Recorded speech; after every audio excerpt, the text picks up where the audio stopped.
سر آپ نے بڑا الیبوریٹ تو کیا ہے اور آپ نے اس کو بیل آؤٹ پروگرام کا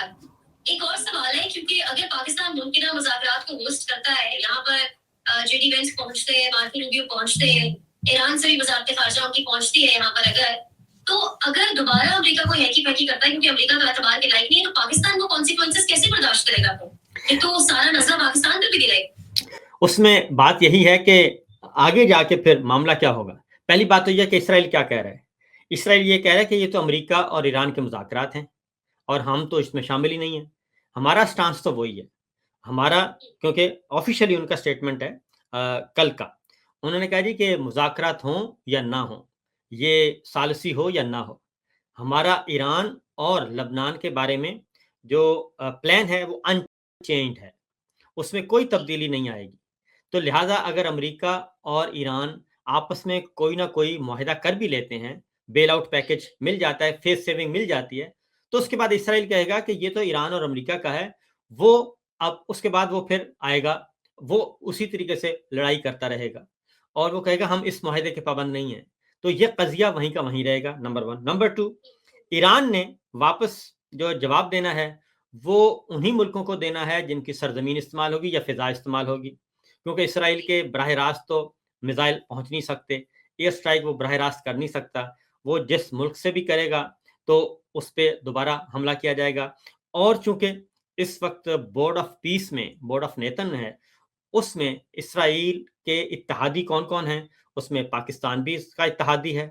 امریکہ اس کا اتحادی ہے، سعودی عرب اتحادی ہے، یو اے ای ہے، بحرین ہے، قطر ہے، انڈونیشیا ہے، ملائیشیا ہے، یہ سارے کے سارے اس کے اتحادی ہیں بورڈ آف پیس میں۔ اور بورڈ آف پیس کیا ہے؟ وہ اقوام متحدہ کو بائی پاس کرتے ہوئے ایک نیا نظام اور نیا عالمی فورم، جس کے اوپر جو ہے امریکہ کے صدر ٹرمپ کے کنٹرول میں۔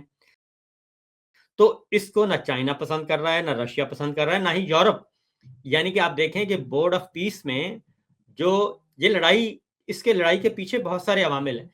بورڈ آف پیس جیسے بورڈ آف نیتن کہتے ہیں، ہم کہتے ہیں، وہ اس میں یورپ کا کوئی ملک شامل نہیں ہے کسی قسم کا۔ اس لڑائی میں بھی یورپ کا کوئی ملک شامل نہیں ہوا، نیٹو شامل نہیں ہوا، اور بلکہ وہ اس ایران اسرائیل امریکہ لڑائی کو اپوز کر رہے ہیں، وہ مخالفت کر رہے ہیں۔ تو ان حالات میں پاکستان جو ہے وہ صرف اور صرف وہ اس لنچ کے تحت، لنچ ایگریمنٹ کے تحت وہ امریکہ اور اسرائیل کے ساتھ کھڑا ہے۔ اس لیے پاکستان کی حیثیت کسی بھی صورت میں کبھی بھی غیر جانبدار نہیں ہو سکتی، اور اگر یہ مذاکرات ناکام ہوتے ہیں فار ایگزامپل، اور کل کو پھر لڑائی شروع ہو جاتی ہے، تو پھر پاکستان کو کہا جائے گا کہ دیکھیں جی آپ کی ثالثی بھی انہوں نے نہیں مانی، اب آپ ہماری طرف سے لڑیں۔ تو پاکستان کو پھر دھکیلا جائے گا اس لڑائی میں، اور ابھی بھی بہت کوشش کی گئی۔ تو اس لیے یہ کیونکہ ہمارے حکمران جو ہیں ان کی اپنی اخلاقی، سیاسی، آئینی، قانونی حیثیت بہت ویک ہے، اور ان کو صرف ایک ہی چیز کا خوف ہے، اور وہ ہے عمران خان کا۔ وہ جہاں بھی جاتے ہیں وہ کہتے ہیں بس ہمیں اس طرف سے بچائیں، انسانی حقوق کی وائلیشن ہو رہی ہے، اس سے بچائیں، ہم آپ کے لیے خدمت کے لیے حاضر ہیں۔ یہ سب کچھ اس طریقے سے چل رہا ہے۔ سر ایک طرف تو ممکنہ مذاکرات کی باتیں ہو رہی ہیں اور ایک طرف پروپوزلز بھی بھیجے جا رہے ہیں وایا پاکستان، اور الگ بات ہے IRGC اس کو مسترد کر کے اپنا 5% کی پروپوزل انہوں نے رکھا ہے سامنے، لیکن ایک طرف مذاکرات اور دوسری طرف پاکستان میں اسمارٹ لاک ڈاؤن کی تیاری، تو پاکستان بھی جانتا ہے کہ یہ مذاکرات نہیں ہونے، مطلب ان کی ریالٹی کوئی نہیں۔ اقوام متحدہ کے سیکرٹری جنرل انطونیو گوتریس کا آج کا سٹیٹمنٹ ہے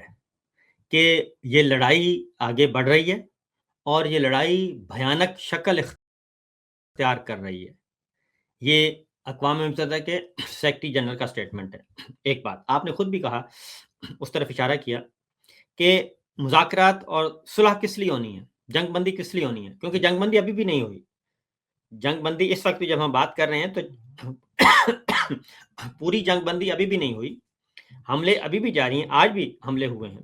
اور ابھی میں دیکھ رہا تھا کہ کویت میں بھی ہوئے ہیں، بحرین میں بھی ہوئے ہیں، اسرائیل میں بھی ہوئے، اور ادھر واپس ایران میں بھی ہوئے۔ مطالبات کیا ہیں؟ مطالبات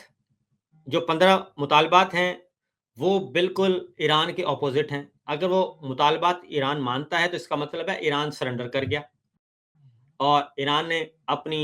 جو ہے وہ سورنٹی اس کو بھی ختم کر دیا، آبنائے ہرمز پہ کنٹرول ختم کر دیا، اپنی پراکسی ساری ختم کر دیں، اور اس کے بعد کچھ نہ کچھ